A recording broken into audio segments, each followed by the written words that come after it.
What's going on, guys? JT, iamthetie coming at you with another narrated Wi-Fi battle today. This is against a user named Lightning967, and this is for the finals of that Monotype tournament. Obviously, if I put this video up before the semifinal matchup, then PMPbeta hasn't approved the other video, so that kind of sucks. But whenever they do, I'll just plug a link to that one. But the one thing you do want to know is that this is the second of two matches that we had. The first one disconnected halfway through when I had a kind of a small lead. I took out his Gallade and I took out his Bronze, which is kind of huge on my end, but obviously, since it's just for fun, we decided to do a rematch, and we're going to mix it up. So let's get the match started. I'm going to lead off with Nosferatu, my Crobat. He's going to lead off with a Bronzong. Unfortunately, in the first match, he definitely hit me with a super power Gyro Ball in this scenario, so I'm going to go for the U-turn this time, because I definitely expect that Gyro Ball to hurt a hell of a lot. And now I'm going to go into my Weezing to take the Gyro Ball really nicely. Obviously, I can threaten him with the Willow. If he wants to explode, that would definitely cripple his ability to explode. He's not going to be able to kill Weezing anymore. I can go straight for the Flamethrower if I want to, but I'm just going to go for the Willow, and he predicts that really nicely. He goes into a Zam, which I didn't see in the first match, but now he reveals he's going to synchronize the burn over to me, and that's a big deal, because Weezing is a physical wall that's not able to heal. The residual damage, I'm really not liking that. Even with the Black Sludge recovery, it's really going to hinder my ability to do anything really useful in this match. So obviously, I don't want to take a Stab Psychic. I'm going to go into Skuntank, predicting that Psychic to come my way.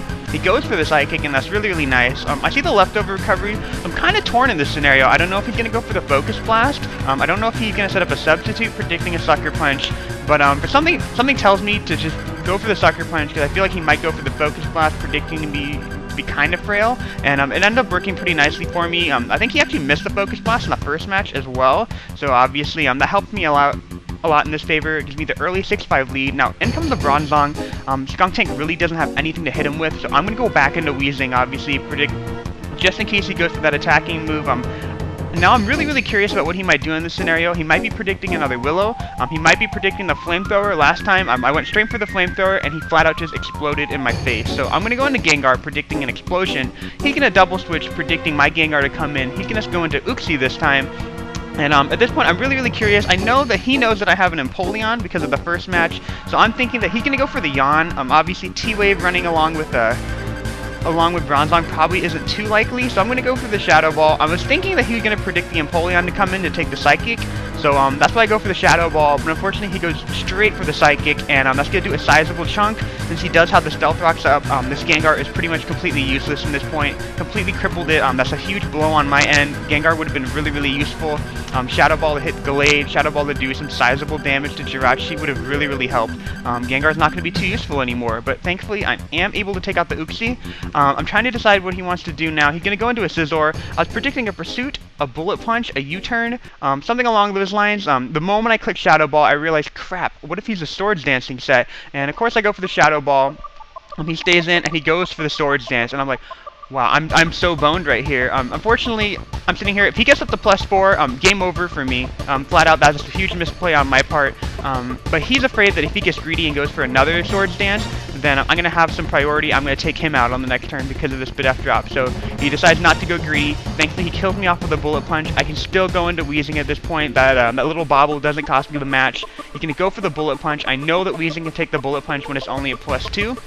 I am able to get off that Flamethrower. I think it should have KO'd because I do have special attack investments regardless, but obviously this Bidef drop on his side doesn't help his cause at all. It is going to be able to take out the Scizor. It's a huge threat, but obviously the fact that he has a Gallade and I have pretty much a dead Weezing, really not going too well for me overall.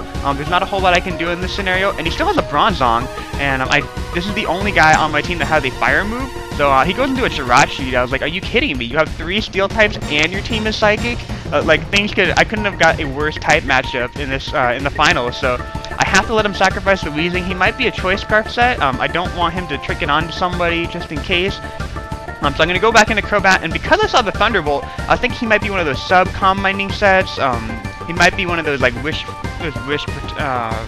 comm minding sets that are kind of bulky. I know I take about half damage from a T-Bolt from them, so I figure I'd go for the taunt just to prevent the setup, because if he sets up, quite frankly, I'm screwed as well. So I go for the taunt, and he hits me with a super powerful Thunderbolt.